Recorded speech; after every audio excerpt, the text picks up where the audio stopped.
I was speaking to a large group of conservative activists in New Hampshire. Public speeches are a big part of what I do for a living, and I address audiences all across the political spectrum. It is the thing I most enjoy about my work.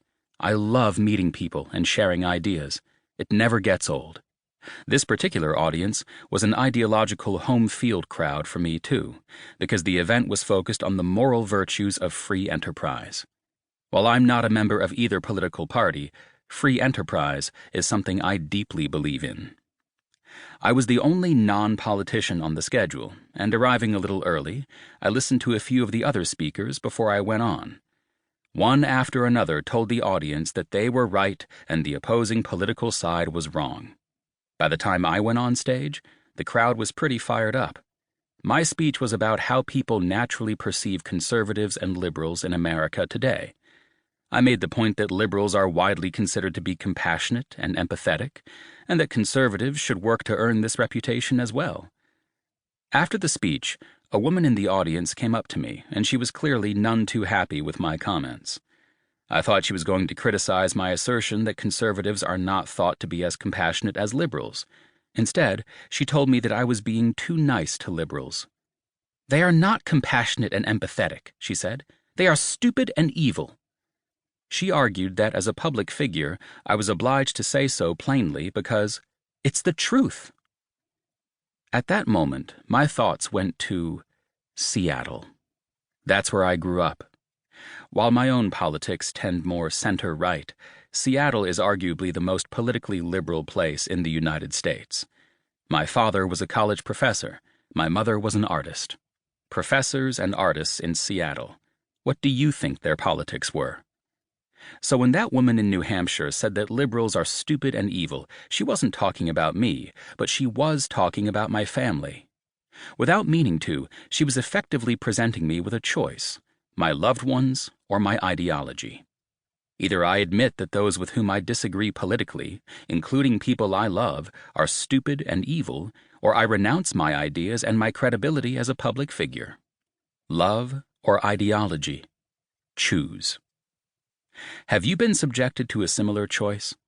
Have you been told by a newspaper pundit, politician, college professor, or television host that your friends, family, and neighbors on the other side are knaves and fools, implying that if you have any integrity, you must stand up to them or leave them behind?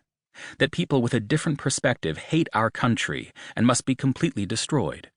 That if you're not outraged, you're not paying attention? That kindness to your ideological foes is tantamount to weakness? Whether your politics are on the left, right, or center, most likely you have, and it might just be affecting your life.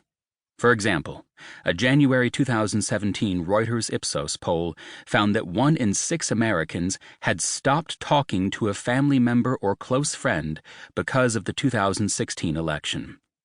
A far bigger share of the population has sorted social life along ideological lines over the past few years, by avoiding the places where people disagree with them, curating their news and social media to weed out opposing viewpoints, and seeking out the spaces, from college campuses to workplaces, where they find the most ideological compatriots. We are being driven apart, which is the last thing we need in what is a fragile moment for our country. America isn't in the midst of an economic collapse as we were in 2008, but we've faced major challenges in the past decade, economically, socially, and geopolitically. 10 years after the Great Recession, millions feel traumatized by political shifts, cultural change, and the uncertainties of a modern, globalized world. This is reflected in the deep pessimism felt throughout the country, even in the face of economic improvement.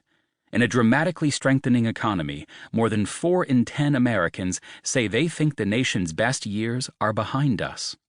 Unemployment is the lowest it's been in decades, and yet 3/4 of Americans still say that either the middle class does not feel needed or useful in what they are doing and the work that they do, or the middle class feels value in what they are doing, but are not valued by the nation's elites and institutions.